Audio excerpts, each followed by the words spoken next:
I will lead us into meditation, and then when my voice stops, the video will go off, and then you're invited to continue to meditate for as long as it serves you. So let's take a moment to prepare our meditation posture, which is really settling into our seat. And we can even kind of move around, sort of rocking side to side and back and forth until you find that place that feels comfortable and supported on whatever seat you are on. It's also really wonderful to sort of free your spine. And so if you can put something behind you so you can be a little more erect, then that can help you just sort of land into your body. Sometimes that means that putting a pillow behind your back so you're not sort of slouching back into the chair. You can also just invite your body to soften, perhaps take your shoulders up and back and down so your shoulder blades become more firm on your back, and that opens the chest, the area of the heart, and we're going to be talking about the heart today. And then you could soften your jaw, soften that spot between your eyebrows, allow your gaze to soften. If it's comfortable, you can close your eyes. And then you could begin to pay attention to your breath as it goes in and comes out. Just pay attention to the quality of your own breath. Is it full? Is it shallow? Are the inhale and the exhale the same length? Or is one longer than the other? And just invite your breath to help you soften even more and take you more deeply into this time of quiet and communion.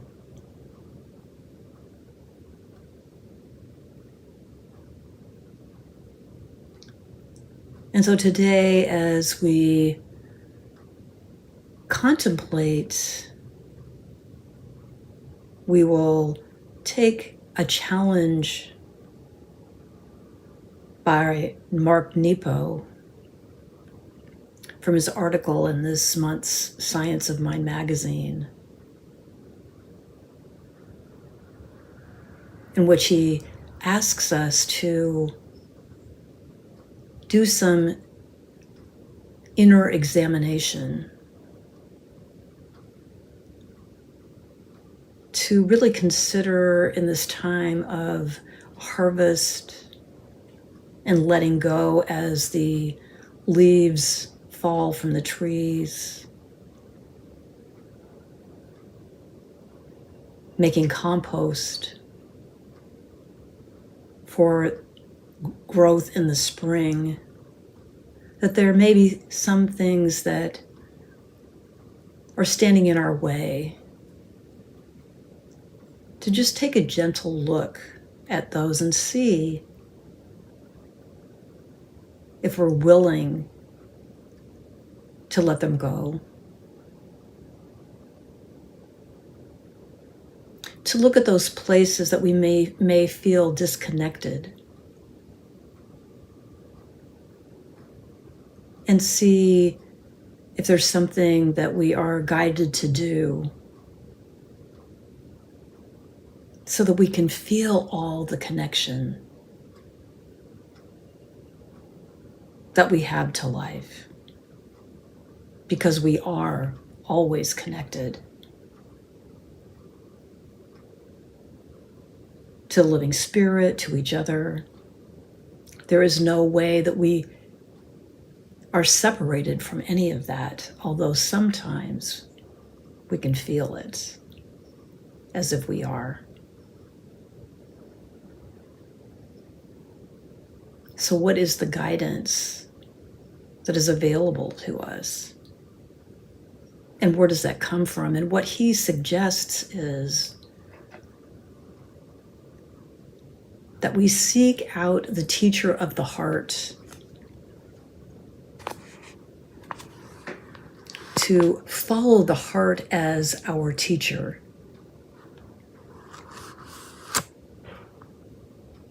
And what he says is that the heart's process of renewal and connection is the oldest and most reliable resource that we have.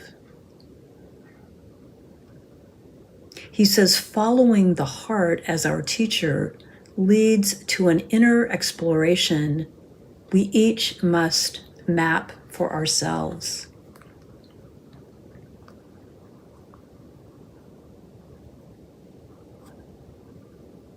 I'm going to read that again.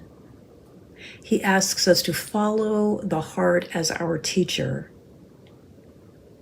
because the heart's process of renewal and connection is the oldest and most reliable resource we have.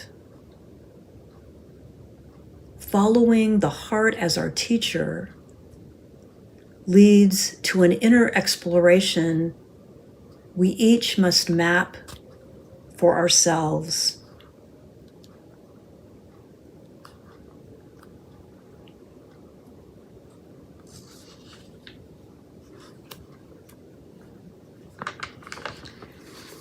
And he says that we can do this by asking ourselves in the quiet of contemplation and meditation these questions.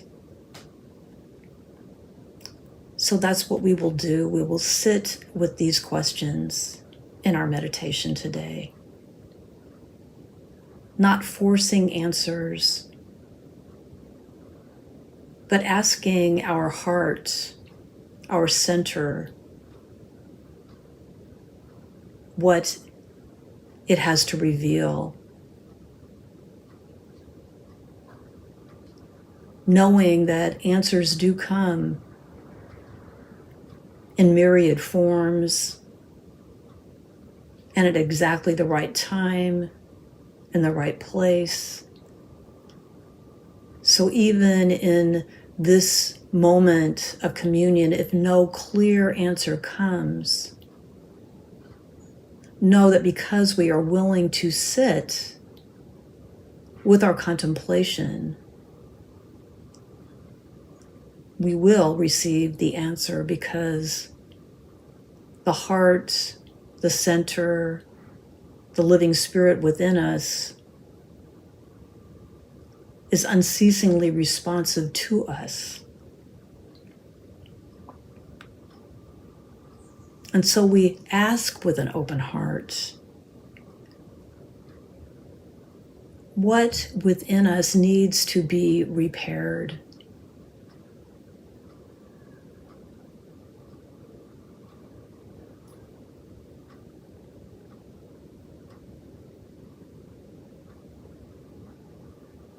What is it within us that needs to feel the connection that is already there, but may be missing in our consciousness? What is that link that needs to be repaired?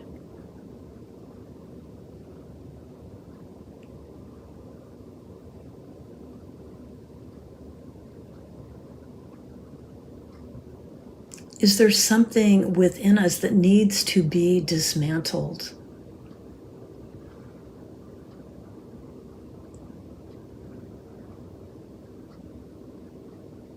Is there a belief that we are holding on to that no longer serves us?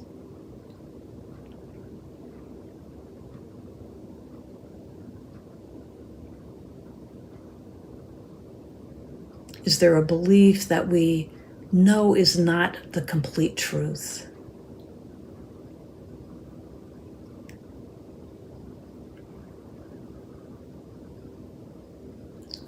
Is Is there a thought pattern that keeps us stuck?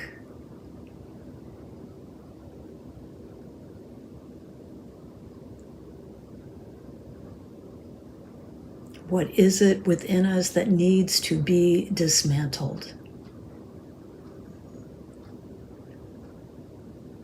We ask our heart what this may be and how to gently dismantle, perhaps brick by brick, thought by thought, pattern by pattern.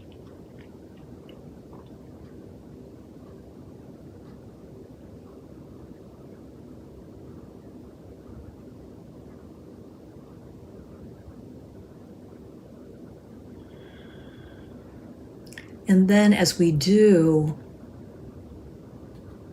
in this beautiful philosophy of religious science, of spiritual living, we end our inquiry affirmatively.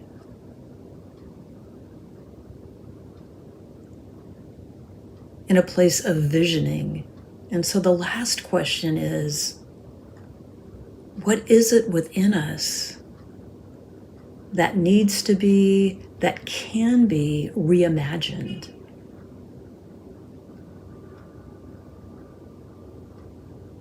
And we open with this question to possibility.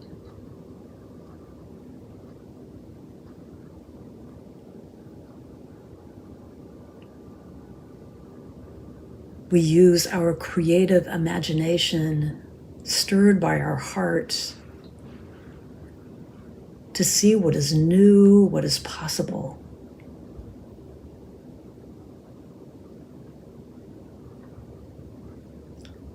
And then we sit in joyful expectancy that our questions are already answered.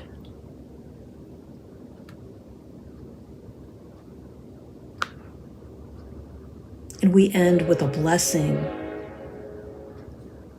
The blessing I wish for everyone, Mark Nepo says, is you are given more life for having an expansive and well-tuned heart.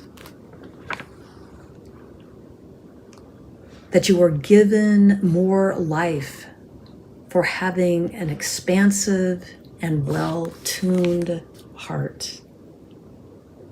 Meditation.